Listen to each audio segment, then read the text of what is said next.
Hope you guys are doing well. You know, Retatrutide, Ozempic, Semaglutide, Tirzepatide. You've probably heard of these things. We're talking GLP-1s, videos everywhere, all the rage. But the thing I'm not hearing enough about that is probably being overlooked is, what's the best way to eat while you're on these things, GLP-1s? What's the best diet while on a GLP-1? Because if you're looking at these things as simply just a fat loss or weight loss tool, you're playing the wrong game. And the wrong diet or the wrong approach while using these things can often leave you worse off. And you know what? Used right, they can absolutely turn you into a metabolic high performance machine, which is probably what you want. So let's figure out how you should eat if you want to use a GLP-1. That's what this video is about. Because a lot of the time lately, I'm seeing people jump on Semaglutide, Retatrutide, Tirzepatide without a game plan, following some cookie cutter, short-term gain with long-term pain program. So let's break down what is actually the way you should be doing it. Because if you're just cutting calories, eating low fat, low carb, keto, carnivore from your favorite influencer, it's probably not going to go the way you want. And most of the time, you're not just losing weight, you're losing lean muscle tissue, which is going to cripple metabolism long-term, likely just tank your testosterone worse, have you looking like the damn crypt keeper. Because weight loss, when it's not mainly fat being lost, doesn't help. This is about doing it right so you can come out leaner, stronger, and more metabolically capable than you started. Because GLP-1s, like Ozempic,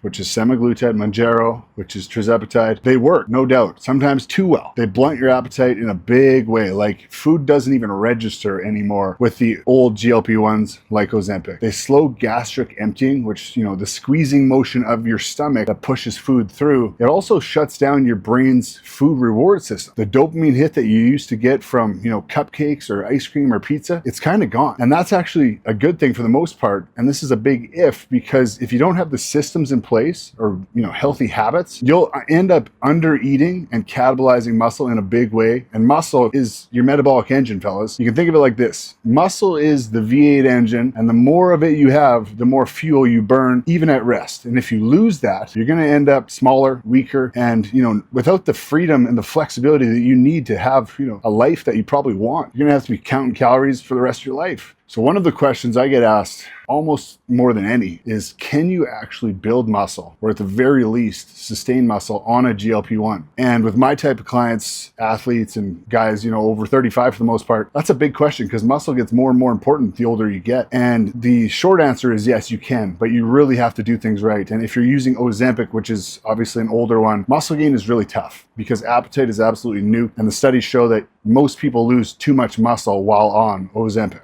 Now with some of these newer GLPs, like a GLP-3, like Retatrutide, it's a different story. There's a glucagon leg here that helps preserve lean mass. And if protein intake's dialed in, your habits are dialed at a lower dose, like a micro dose, like we like to do, you can preserve just enough of that appetite to feed the machine the right way and actually still build muscle while losing body fat. The key here is to find your sweet spot dose, enough to suppress hunger, but not enough to ruin your relationship eating the food that you need to eat. So I like to use a 4-step system that I help guys. It's a framework. I call it the GRIT framework. And this is a 4-step method that I give to my guys inside my program. It's pretty simple. It's, you know, long-term scalable to keep guys shredded. G stands for grounded in protein. Every meal you need protein, no exceptions. The ideal range for most guys is about 1 gram per your ideal body weight. And I'm not talking lentils. I'm not talking soy protein bars. I'm talking real high quality protein, complete amino acid sourced protein, which is mainly going to be animal protein. Beef is going to be the king. Eggs are next. Chicken is okay. Whey isolate, Greek yogurt, some cheese. Those are going to be your staples. Now, 90% of guys that I've worked with over the last 10 years think that they're overweight, but they are under-muscled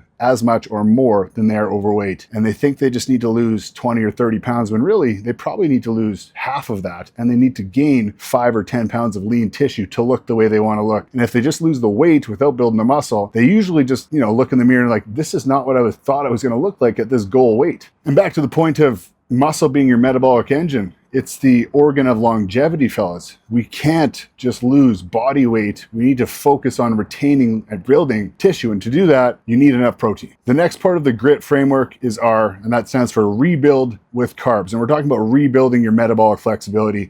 And GLP-1s, this is probably the most underrated benefit of GLP-1s. They boost your insulin sensitivity in a big way. So your body literally gets better at using carbs for fuel. And that's why I think, you know, reducing carbs or cutting carbs out or eating keto keto is a really bad idea when you're trying to retrain and build your metabolism to actually work for you.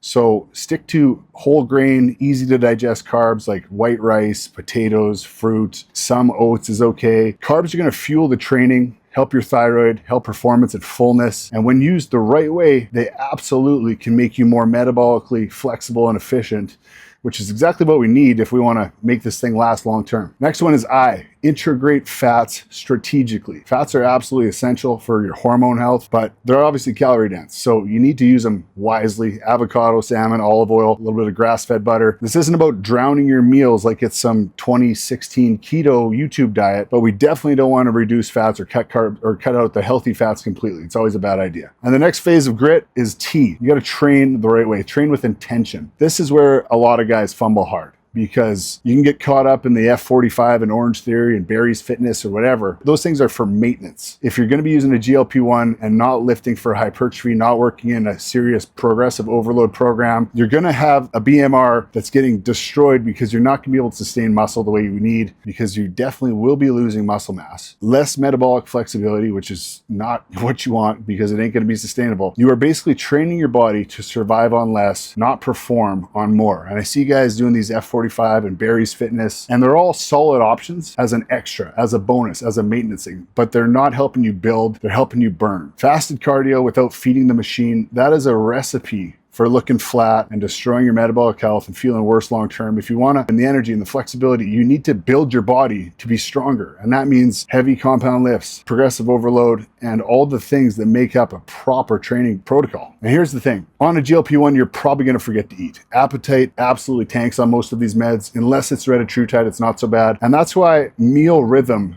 becomes absolutely critical. I'm not talking 6 meals a day, Tupperware life. For most guys, that's just not realistic. That's not sustainable, at least for the guys I work with. Instead, build your life around 3 nutrient-dense powerhouse meals, high protein, clean carbs, smart fats. We're talking 50 to 80 grams of protein per meal. Set the anchors, breakfast, lunch, dinner. You don't have to complicate it. You don't need the 6 meals a day. Your body can assimilate a lot more than 30 grams of protein like a lot of trainers used to think, or some trainers still believe. And if you go too long without food on GLP-1s, your body starts chipping away into muscle. And by the time you feel that hunger, often it's too late. Bonus tip is make sure you stay hydrated and have plenty of electrolytes.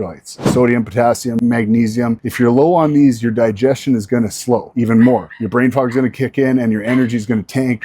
You're not going to be underfed, you're going to be under-mineralized. So one of my guys recently, he's about 43. He's using Retatrutide. He's down 26 pounds in about 90 days. And the crazy thing is he's actually gained 3 pounds of lean mass. And that isn't the case for most of these people using GLP-1s. It's usually the complete opposite.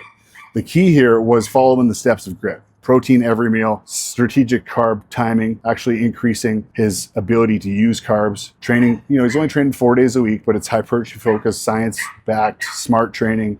Electrolytes, sleep is absolutely dialed in. He's on some other peptides that are helping that out. And that's what happens when you're not following some dumb influencer cookie cutter bro program. GLP-1s are not a silver bullet, but they are absolutely a metabolic multiplier when you use them the right way. They're going to improve insulin sensitivity, reduce food noise and the hunger signals that can often be a negative thing. But the key there is having the habits built in so you don't undereat, which most people do when they're using a GLP-1. Support recomp and muscle retention, and they might even improve testosterone markers, it looks like. Now, used wrong, you'll end up just looking like a bag of milk, like I said.